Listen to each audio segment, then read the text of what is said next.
Тугры эфирда яңалыклар чыгарылышы исәнмсез. Студияда сезне мин Фәридә Сабирҗанова сәламлим. Иңелек тапшыруның кайбер мөһим темалары хакында. Узып баручы елга йомгак ясар вакыт җитте. Бүген шәһәр мэры журналистлар белән очрашты. Көнчелеге аркасында рәшәткә артына эләкте. 26 яшьлек егетнең мәхәббәт маҗаралары күңелсез тәмамлана. 1 декабрдан 4 сыйныф укучылары рус теле һәм математик фәннәреннән тикшерү эшләре узачак. Укучылар моңа әзерме? Бу турыда Илсия Валиуллина белеште. Шоу сәхнәсендә рус поэзиясе һәм Бальзаминов өйләнүе. Бөгелмә рус драма театр труппасы мастеровыйда чыгыш ясый. Бер юлы 7 медаль Россия чемпионатыннан шоулы каратәчылары җиңү белән кайтты. Бүген Наил Мәхдиев журналистлар белән очрашты. Шоулы телекомпаниясының Койнар элемтә телефонына борчылып шалтыратучы шәһәрдәшләр сорауларына да мэр җавап берде. Киләсе елга шоулда нинди ире төзелеш эшләре планлаштырылган? Автобусларның хәрәкәт маршрутын каян белергә? Яңа ел чыршылары кайда урнаштырылачак? Торак коммуналь өлкәдә тарифлар арту көтеләме? Барысына да җавап киләсе сюжетта. Агымдагы елда шәһәр федераль һәм республика программаларында актив катнашты. Республика казнасыннан гына да шәһәргә 6 миллиард сумнан артык акча җәлеп ителде. Бу акчаларга бакчалар төзелде, мәктәпләр, юллар төзекләндерелде. Киләсе елга да шәһәрдә зур төзелеш эшләре планлаштырылган. 37-нче мәхәлләдә мәктәп, Гренада паркында бассейн ачылуы көтелә. Юллар төзекләндерергә дә акча юнәлтергә телиләр. Быел газ, су һәм ут кертү буенча барлыгы 98 миллион сум акча тотылды. Әлеге юнәлештәге эш киләсе елга да дәвам итәчәк. Работы еще в этом плане у нас есть. Бу өлкәдә эш алып барыла, газ буенча да хәл итәсе проблемалар җитәрлек. Кайбер шәхси йортларда газ һаман юк. Которые в наших частных. Яңа елга кадәр шәһәрдә 340 мең квадрат метр торак куллануга тапшырылачак. Шулар арасында проблемалы 58-02 йорты да бар. Фонд компаниясында коллектор төзү эше дә контроль астында дип белдерде мэр. Якын арада махсус комиссия 65-нче микрорайонга барып төзелеш эшләрен тагын бер тапкыр тикшерәчәк. У нас пока нет. Төзелеш оешмасы үз бурычын үтәми дип шикләнергә җирлек юк. Бу шәхси төзелеш оешмаларына да кагыла. Барысы да объектларны вакытында тапшырачак. Якын арада торак коммуналь хуҗалыгы өлкәсендә тарифлар билгеле булачак. 2015 ел икътисады яктан җиңел булмады. Бары тик шул сәбәпле генә тарифларны арттырмадылар. Әмма киләсе елдан түләүләрнең артуы көтелә.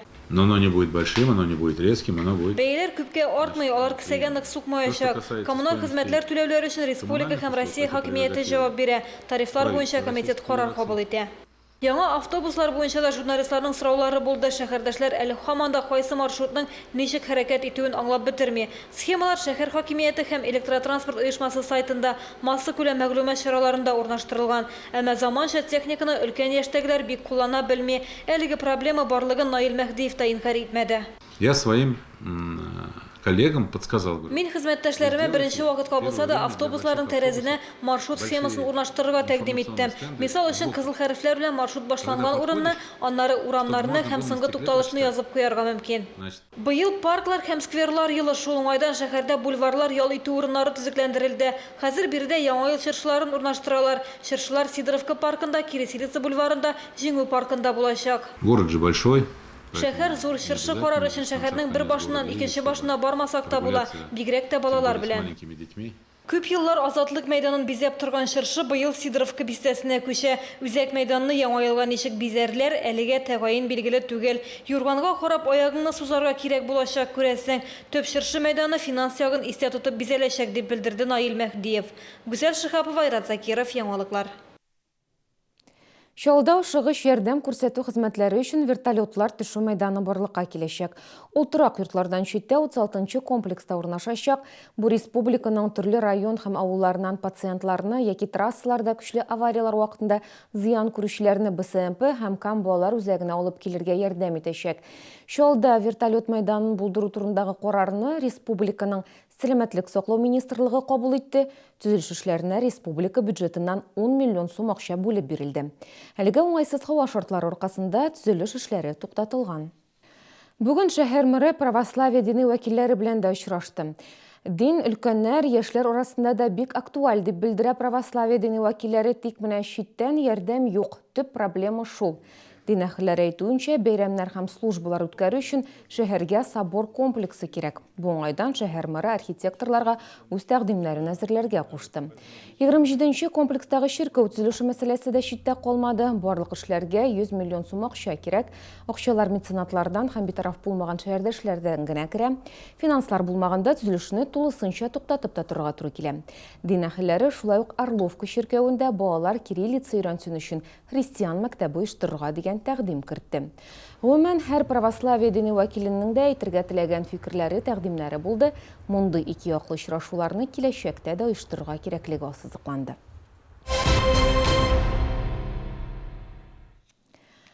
Күнчелеге аркасында 26 яшьлек шәһәрдәшебез 2 елга колониягә озатылды.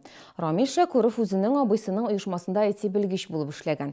Аның йөргән кызы араларын өзеп икенче егет белән очраша башлагач, Шәкүров кызны яңадан бергә булырга үгетли. Кыз ризалашмагач интернетка якынлык кылган вакытта төшерелгән видеоязманы урнаштыру белән яный. Әгәр сөйгәне аңа 750 мең сум акча бирсә, видеоны беркем дә күрмәячәк дип ышандыра егет. Кыз акча түләдән баш тарткач, видео социаль шелтәрдә урнаштырыла. Астына кызның исем, фамилиясе һәм башка мәгълүматлар урнаштырыла. Күнче егет моның белән генә шикләнми. Кызның яңа кияве дә, җинаять эшен алып баручы дознаватель да аның кулыннан зыян күрәләр.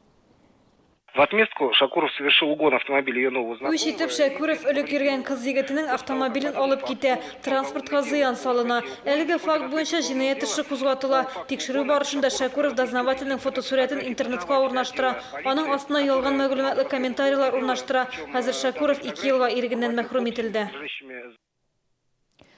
Шәһәрдә йөргән кызын кыерсыту буенча тагын бер судка кадәр барып җиткән очрак теркәлде. Элекеге егетте һәм аның 2 иптәше 23 яшьлек кызны Кама Аланы поселогына алып китәләр. Аны төрлечә кыерсыталар, өстенә сыра түгәләр, телефон белән башына сугалар. Кыз хәйләләп йорттан чыгып китә. Полициягә хәбәр итә. Хукук сакчылары әлеге иратларны кулга алды. Аларның берсе җинаять эшенә катнашып барлыгын инкар итми, калган икесе гаебен танымыйлар. Шунсын әйтергә кирәк, кызның йөргән егете наркотиклар соклаган өчен төрмәдә утырып чыккан булган. 1 декабрдан 4 сыйныф укучылары рус теле һәм математик фәннәреннән тикшерү эшләре узачак. Укучылар моңа әзерме? Бу турыда Илсия Валиуллина белеште.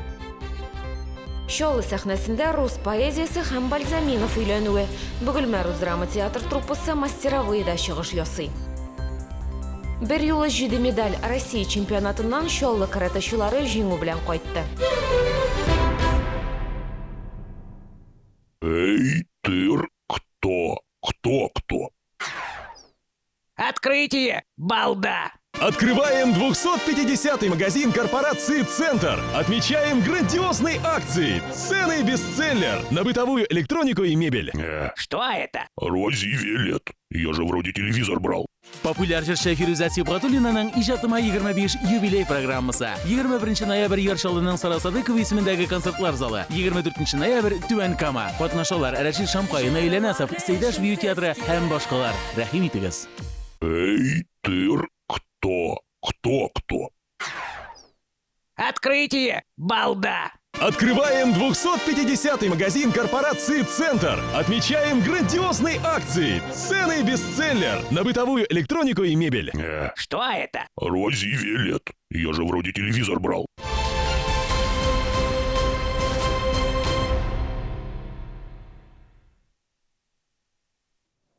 Тур эфирдә яңалыклар һәм без дәвам итәбез. Укытучылар һәм укучыларга тагын бер сынау. 4-нче сыйныфлар 1-нче тапкыр тикшерү эшләре язачак. Аны Россия күләмендә 70 төбәктән 800 меңнән артык бала сынау рәвешендә декабрь аенда бирәчәк. Моны еллык контроль эшләре белән чагыштырырга була. Шәһәр мәктәпләрендә сынауга әзерлек ничек бара, хәбәрчебез белде. Прочитай теперь эту запись. 3/11 меньше, чем 5/11. Достаточно, хорошо. Шәһәрнең 22-нче мәктәбендә башлангыч сыйныфларга 14 педагог белем бирә. Быел 3 яшь белгеч килгән. 4-нче сыйныфлар 4.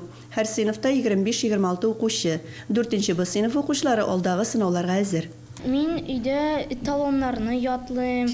Хәзер правиларны һәрбер көн ятлап барам.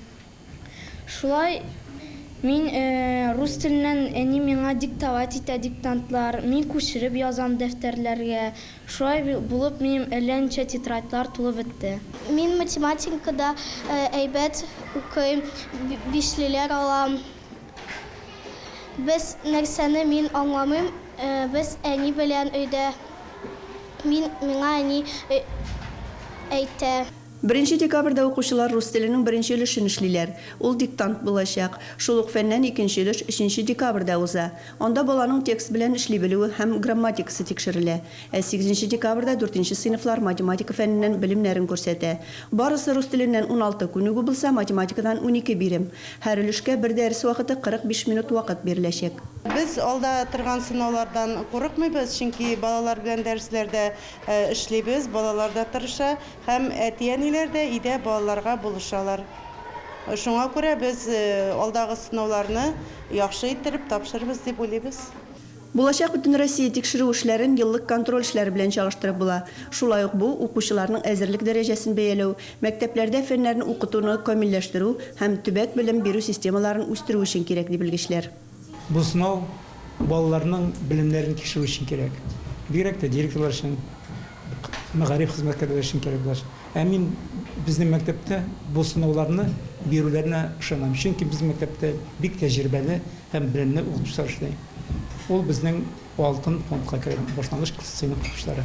Киләчәктә мондай тикшерү эшләрен һәр ел ахырында башка сыйныфларда да үткәрү күздә тотыла. 2016 елда ул 4 сыйныфлар өчен булса, 2017 елда 4 һәм 5 сыйныфлар өчен. Ел сайын сыйныфлар рәте үсә барачак. Илсия Валиуллина, Андрей Рачеев, яңалыклар. Чираттагы сюжетыбыз герой 8 яшьлек Әмир башка эштәшләреннән бер нәрсәсе белән дә аерылмый. Шундый ук җитез, күп белергә омтылучан, әмма малайның ике колагы да начар ишетә. Яшьтәшләреннән бер дә калышмый үсәр өчен аңа заманча колак аппараты кирәк. Тик җиһазны алырга гаиләнең мөмкинлекләре юк. Әмир Миннибаев актив һәм шат күңелле малай, башка яшьтәшләре кебек үк космос белән кызыксына. Я вот хочу, чтобы у меня был телескоп, только дороже. Я хочу смотреть на Юпитер, Сатурн, но я только пока на Луну смотрю. Әмиргә 4 яшь булганда аның әти-әнисе улларының күрше бүлмәдән чакырган тавышларга җавап бирмәвен һәм телевизор тавышын көчәйтеп куюына игътибар итә. Аңа кадәр Әмир пневмония белән авырган була. Пенсилинга аллергия булганга күрә икенче төрле антибиотик билгелиләр. Белгечләр нәкъ менә шул препарат аркасында малай начар ишетә ди. Хәзер малайда 2 һәм 3 дәрәҗәдәге 2 яклы каты колаклылык. Уң колагы начаррак ишетә. Әгәр сул колагы да 3 дәрәҗәгә кадәр начарланса, аңа инвалидлык бирәләр. Соңгы 4 ел дәвамында Әмирнең сәламәтлегендә алга китешләр сизелми диянисе. К началу 2 класса мы приобрели аппарат. Икенче сыйныфка керер алдыннан без егәрлеге аз булган колак аппараты алдык. Безгә белгечләр Bolero Q70 дигәнне алырга киңәш иткәннәр иде. Ул 170 мең сум тора. Безнең аны алырга мөмкинлек юк. Әмир гади мәктәпкә йөри, үзенең яшьтәшләреннән ул бары тик колагында аппарат булуы белән генә аерылып тора. 1 сыйныфта укыганда ул аппаратсыз булган. Шул сәбәпле укуда өлгерми башлаган. Малай укытучылар аңлатканны ишетмәгән. Аппарат белән Әмир яхшырак ишетә, әмма тавышны мөстәкыйль рәвештә көйләп торырга кирәк. Тирләсәң аппарат юешләнеп вакытлырга мөмкин. Я когда без слухового аппарата сижу в школе, там разговаривают громко. Мне тихо становится, но там громко разговаривают. Я отзываю, слишком, режет уши. Әгәр Әмиргә колак аппараты алсалар, бу аңа укуда да, тормышта да зур ярдәм булыр иде. Ул футбол уйнарга ярата. Әмма хәзерге аппарат спорт белән шөгыльләнергә комачаулый, бары тик яңа җыелма гына малайга яшьтәшләре алдында үзен сәламәт хис итәргә булыша ала. Әмиргә ярдәм итәргә теләүчеләр 5542 номерына дети сүзен язып, СМС хат юллый ала. Аның бәясе 75 сум. Гүзәл Шихапова, Рима Алексеева, Алексей Иванов, яңалыклар. Иртәгә 19 ноябрьдә шәһәрдә яхшылык бүләк ит акциясы узачак. Чара кысаларында теләгән һәркем кан тапшыра ала. Донорларны иртәнге сәгать 9-дан көндезге 12-гә кадәр социаль-педагогик ресурслар институтының тулай торагында көтәләр. Акцияны активист студентлар һәм кан тапшыру үзәге белгечләре үткәрә. Оештыручылар кан тапшыручылар Татарстанда теркәлгән булырга һәм үзләре белән паспорт алып килергә тиеш дип искәртә. Донорның авырлыгы 50 килограммнан артык булуы мәҗбүри. Кан тапшыру алдыннан бушла медицина күзәтү үткәреләчәк. Кан тапшырганнарга акция турындагы истәлек «Мин донор» дип язылган беләзекләр таратачаклар. Мастеровой театры 3 көнгә Бөгелмә театрына үрелде. Биредә Бөгелмә рус драма театры артистлары гастрольләр белән килде. Шәһәрдәшләргә олар 2 спектакль әзерләде. Барысы турында тулырак алдагы сюжетта. Томная, сливочная, тягучка. Тема, содержание, это слепая кишка искусства. Бөгелмә артистлары үзләренә зур җаваплылык алган. Алар сәхнәдә шагыйрьләр булып уйный. Уйланучан Светаева, ягъни тиз кабынып китүчән Маяковский һәрберсенең тормышка үз карашы. Көмеш гасыр шагыйрьләре образлары аша яшьләрне поэзиягә җәлеп итү максатын күз алды театр труппасы. Әмма моның җиңел түгел икәнлеген яхшы аңлыйлар. Конечно, сейчас это поколение компьютеров, гаджетов и прочего. Әлбәттә, хәзер компьютерлар, гаджетлар буыны. Балалар инде күптән китап укымый, шигърият олар өчен еракта калды. Күпләр әлеге спектакль аша көмеш гасыр чоры рус шагыйрьләре язмышы белән танышачак. Көмеш гасыр шагыйрьләре яшь тамашачы өчен юнәлдерелгән булса, Бальзаменовның өйләнүе спектакле өлкәннәр өчен. Театр труппасы җыелма. Биредә Татарстанның һәм якын тирә районнарның төрле почмакларыннан килгән артистлар катнаша. Вот у нас в труппе есть артисты и из Казани. Безнең труппада Казаннан, Чаллыдан артистлар бар. Яшьләр 2нче сезон гына эшлиләр. Берсе дә китәргә җыенмый, аларга ошый. Гастрольләр вакытында актерлар Башкортстанда һәм Самар өлкәсендә булдылар. Бөгелмәлеләр Чаллыда 1нче тапкыр гына түгел. Аккалага гел киләсе килеп тора ди артистлар. Наслышаны о Челнах только с хорошей стороны. Чаллы турында яхшы сүзләр генә ишетәбез. Бик матур шәһәр, проспектлары киң, урамнарның киң булуы сокландыра. Спектакльдән соң актерлар туган якларына кайтып китте. Алда башка шәһәрләр һәм төрле фестивальләргә әзерлек эшләре көтә. Илсия Валиуллина, Ксения Антонова, Яңалыклар.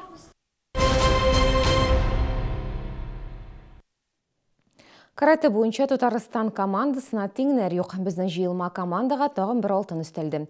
Мәскәү өлкәсе Звенигород шәһәрендә каратеның бөтен стильләре буенча Россиядә 1нче чемпионат үтте. Анда Чаллының Заншин традицион карате мәктәбе һәм Кемпо балалар һәм яшьләр үзәге көрәшчеләре уңышлы чыгыш ясады. 3 көн дәвамында барган ярышта 25 милли федерация катнашты. Собрались вместе, чтобы выявить лучших. Россиянең 47 өлкәсеннән иң яхшыларны табу өчен бергә җыелдык. Бу ярышта 1500 спортчы катнашты. Иң күңеллесе безнең егетләрнең биредә берсе дә югалып калмады. Татарстаннан чыгыш ясаган 7 катнашучының барысы да медаль белән кайтты. 14 һәм 15 яшьлекләр арасында узган күмәте һәм ката буенча барлык призлы урыннарны безнекеләр алды. Максим Таркан алтын, Дамир Габдрахманов көмеш, бронза Владислав Левенковта. Ир-атлар арасында узган 2 төр көрәштә шәһәрдәшебез Сергей Кулачев Россия чемпионы булды. Ул спорт мастерлыгына кандидат нормасын үтәде. Виталий Скворцов, Антон Фомин һәм Сергей Кулачевлар кергән Татарстан җыелма командасы алтын медальгә лаек булды. Безнең яңалыкларны tvchilny.ru рәсми төркемендә карый аласыз. 14 сәгатьтә көн яңалыклары эфирга чыга. Көн дәвамында республика, ил, дөнья хәбәрләре белән күңел радиосы таныштыра һәм яхшы кәеф бүләк итәм. Бүгенгә менә шулар, мин сезнең белән сау булашам. Исән-имин булыгыз.